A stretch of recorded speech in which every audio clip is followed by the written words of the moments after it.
Hello everyone, this is your teacher Mr. Jacobson. Today we're going to be discussing the Roman Empire. So we went to great length about the Roman Republic and the system of government they used and the Punic Wars. And now we're moving and transitioning to when it became an official empire and that there was no more of a republic. The people weren't free, they did not vote anymore, and that they had one ruler just like many other empires and kingdoms before it. So the first emperor, his name is Augustus, also known as Octavian. He ruled from 27 BC to 14 AD. His rule paved the way for 200 years of peace and prosperity in Rome. All the Mediterranean Sea region was controlled by the Roman Empire, but not all the empires after Augustus were good rulers. This long era of Roman peace is called Pax Romana, lasting until 180 AD. So, from the time that Augustus ruled, which was 27 BC, to 180, um, Rome is going to experience an era of peace, and that's also known in history as Pax Romana. He built a permanent professional army of 150,000 men. He created the Praetorian Guard, a force of 9,000 men to guard the emperor. He conquered all of Spain, Gaul, which is modern France, Austria, Hungary, Romania, Bulgaria, rebuilt Rome, imported food from Africa to feed the poor. Remember bread and circuses? Still going on. Appointed governors for each of the empire's provinces. Here we have just a simple um, map of the empire. So all the red is the Roman Empire. That big blue in the middle is the Mediterranean. So they went as far up into Britannia, which is modern day Great Britain. So a lot of ground that the Roman Empire has covered. Reformed the tax system to make it fair, created laws for people that were not citizens but still part of the empire. During Augustus's rule, there were approximately 50 million people in the Roman Empire. It's a heck of a lot of people to govern, and it's one thing to govern them. It's another thing to do it while actually experiencing peace as well. After Augustus, the next four rulers were Tiberius, Claudius, Caligula, and Nero. Caligula and Nero were cruel leaders, so that's the thing with having a king or an emperor is that normally not every ruler is going to be a good one. Augustus apparently was a good one, brought peace to the empire, so for that reason people want peace and prosperity, therefore they'll deem him as good. Tiberius and Claudius still did a pretty good job, but Caligula and Nero, they're going to be lazy, they're going to be selfish, they're going to be cruel individuals.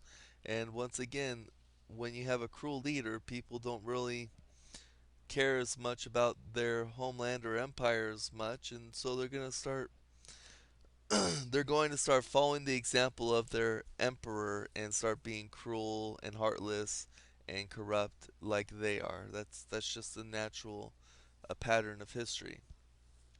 So after Nero, Vespasian, a Roman governor, seized the throne and put down many rebellions in the empire, including the destruction of the Jewish temple. So just to recap, after Nero, Nero was a descendant of Augustus, right here. But after Nero, it's going to be one of Nero's governors, not a descendant of Nero, which would be a descendant of Augustus, but one of the governors that's going to seize the throne and restore somewhat order to Rome, Vespasian. Romans used Greek style porches and rows of columns called colonnades. They used arches and domes also. They were the first to use concrete, a mixture of volcanic ash, lime, and water. This allowed them to build their they're able to build taller buildings with this because the concrete, it hardened. It was almost like it was stone or brick. It was solid. So they could build taller buildings, and they also built something known as the Colosseum, which we have here, which most of it still stands today, as you can see. So Roman literature. So you have Virgil, who wrote the Aeneid, the story of Roman origins based after the Greeks' Odyssey. So Virgil is a famous writer. He's going to write this famous Aeneid, which is similar to Homer's Odyssey. You have another writer named Horace, and he's going to write satires. And satires are just basically comics, um, funny stories or satires. Usually, when you're watching a sitcom, it's a satire. So he's going to write satires making fun of human weaknesses. He's also going to compose odes, or what we call poems, about the strong emotions of life. Galen focused his life's work on ana- anatomy, the study of body structure. He learned about inner organs by cutting open animals. So Galen's going to be trying to understand the body more, which is going to cause people to want to learn more about the body and about how it works inside. Ptolemy mapped over 1,000 different stars. Although he believed the Earth was the center of the universe, he recorded the motions of the planet. He also created detailed maps of the world as he knew it. Columbus relied on these maps when exploring the world. So if you look at this picture here, it's a little strange because it's in some ways it's familiar, in some it's not. One way it's familiar is you see the planets here. You can see Mars, Jupiter, Saturn. You can even see Mercury and Venus. So he had those right, but he put the Earth right at the center, as you can see, and he has the sun way out here. Um, so this is one thing which Ptolemy got wrong, but it's a huge breakthrough in what he accomplished, considering uh, what he had to work with. He didn't have all the technologies that we have today. But this is why the Catholic Church believed that the Earth was the center of the universe, because this is Ptolemy's findings. And this was the common notion of that day, and anything to go against it would be challenging the status quo. Roman engineers built roads from Rome to all over the empire. These roads were well built. Some are still around even today. All roads lead to Rome was a famous saying back in the Roman day and afterwards. There were roads all over the kingdom. It made it easy to travel throughout the kingdom. Plus, they were well protected, so there's a lot of trading and commerce going on.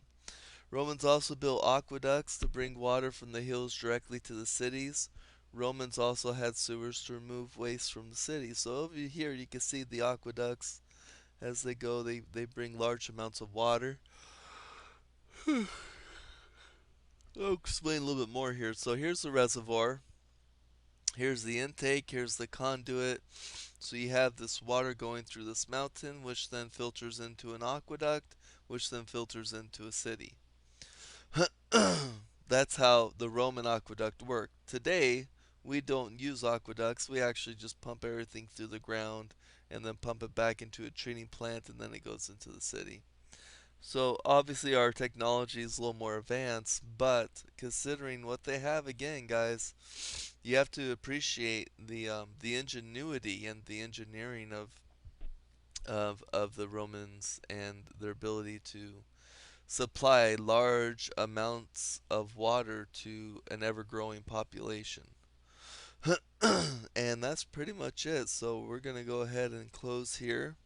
Go ahead and write your one-page summary, at least one-page summary, and I'll see you at the first of the week. Until then, Hope everybody has a great weekend, and we'll see you then. Bye bye.